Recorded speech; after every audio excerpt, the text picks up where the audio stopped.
Well, we've had a whole series about weddings, and there's a new thing we wanted to talk about. The Knot had it on. It's 30 ways to save money on your wedding. And what did you say, Leslie, after that? And there's 30 ways to leave your lover after that. We'll do that series next. But if they How about don't have a wedding? There's one way to save on your wedding. Well, if you want to know all 30 ways to save money on your wedding, go to theknot.com. But we're going to cover a few different ones today in a couple of the different areas. First one is, and I think I think we've shared before that I do wedding planning as well as podcasts and some other things. But the first way to really look at saving money is on your reception, of course.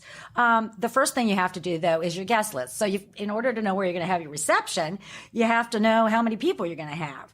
And the other thing is, you might want to couple if you're not going to get married in a church, to actually have your wedding and your reception at the same venue, because a lot of times they don't charge you any extra for that, which is great. And it's easier for the guests, too. They don't Much easier. They're not traveling all over. That's right. Think of off-peak season, and you can save thousands of dollars. And skip the Saturday weddings. More and more people are doing We just went to a Friday night wedding a couple weeks ago. And some do Saturday afternoons. So another really good way to save money is have bigger tables. Instead of tables of 8, have tables of 10, because you save on your centerpieces. And flowers, we know, at a wedding are very, very expensive. Exactly. All your linens and Well, the other thing, speaking of flowers, is I use a local place here called Oberer's, and I save at least half on all my flowers. It's such a big expense. You don't realize how much flowers It is cost. one of the largest expenses, other than the actual your food and or your liquor,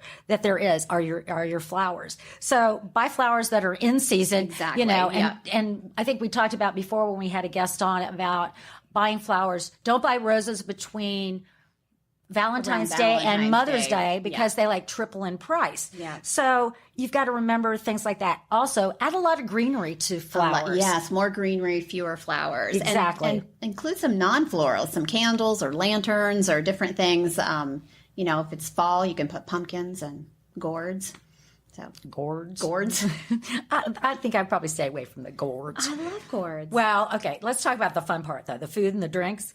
I do a lot of things with brides that they're not sure, do they want a steak? Do they want, seafood, whatever? Well, a lot of times you can actually save money by not having choices for your guests, but actually do a duet of two kinds. Oh, that's a good idea. So you're having a little bit smaller portion, but you could have perhaps a chicken and a steak, or a seafood. I usually tend to stay away from seafood, though, because a lot of people have seafood allergies, and also the holding time for seafood is really hard. So you don't want to be wasting on that. A lot of times people might want to, depending on the time of day that you get married, skip an actual sit-down dinner. Have heavy hors d'oeuvres. Heavy appetizers. Yeah. Also, if you're going to have appetizers and then a dinner, use butlered appetizers instead of going to a setup like a buffet for appetizers, because you don't have to order as many.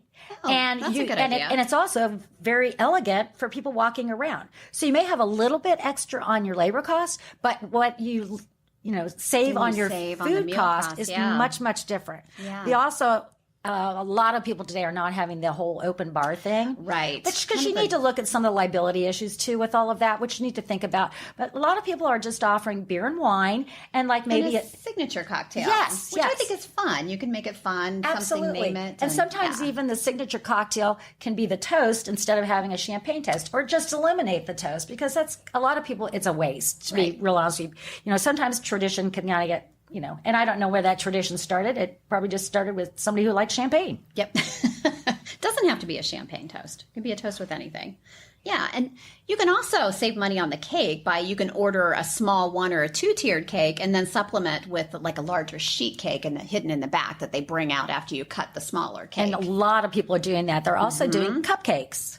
I've seen that. That's actually very fun. I think that's a great idea. And the other thing is the cookie table. Have you heard about the cookie tables? Yeah. I haven't been to one yet, but we're actually doing one. That's a lot of fun, too. And that's an Italian tradition, I believe. I learned that was an Italian tradition. So guests send their cookies from all over, and then they package them up, and then they're on the table for people to take. And sometimes they also, another way, it can be a favor So as well as favor, right? as well as So a you're desert. not So there's spending money on that. That's a big good way idea.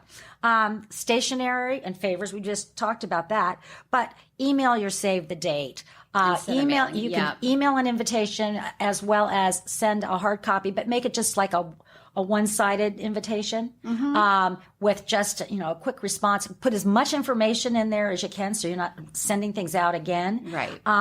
And I mean, it's a lot of times people make their own menu cards. A lot of times you can make your own. Well, you can do so much at home now with a decent printer, and it looks just as nice. You can It really actually does. send out for the station or make your own invitations. Right. And response cards. So, I've seen a lot of those, and they look very professional. because I've seen, people spend, you don't need all that tissue paper in between, all that. Everybody's Everybody's going to throw it away anyway. Or have you ever seen the things that have like the confetti stuff inside? That, I hate that. Yeah, because when I open up a card and I am covered in glitter or confetti, I am angry. yeah, because all I'm doing out there is I'm going, I was going to buy them a vacuum cleaner. Well, I'm not, because I'm vacuuming up all that confetti right now. So You lose. You're Well, getting no gift. another way to save money is on another one of your largest expenses is the videographer and your photographer and your DJ.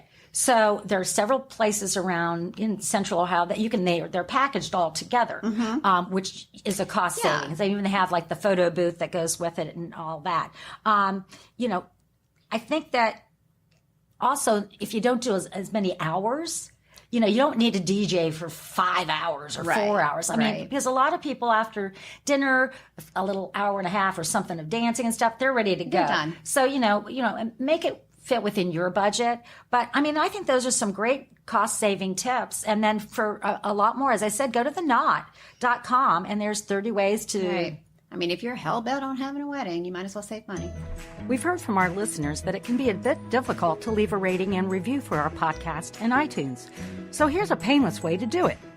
Go to pleasereviewmypodcast.com/divas for an easy step-by-step tutorial to follow.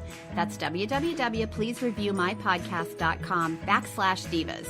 Reviewing and rating our podcast in iTunes helps us in so many ways, and more importantly, we get your feedback on what you like about the podcast. Thanks for being a listener and subscriber and going to pleasereviewmypodcast.com/divas. Thanks for saving money with us. If you have money-saving tips you want to share, we would love to hear from you. We'll talk about them in a future podcast.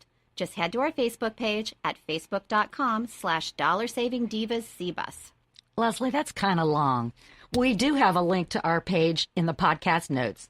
When you subscribe to this podcast on iTunes or your favorite podcast player, these podcasts can automatically upload to your smartphone. Now get out there and start saving money. We want to hear from you. Circle270media.com.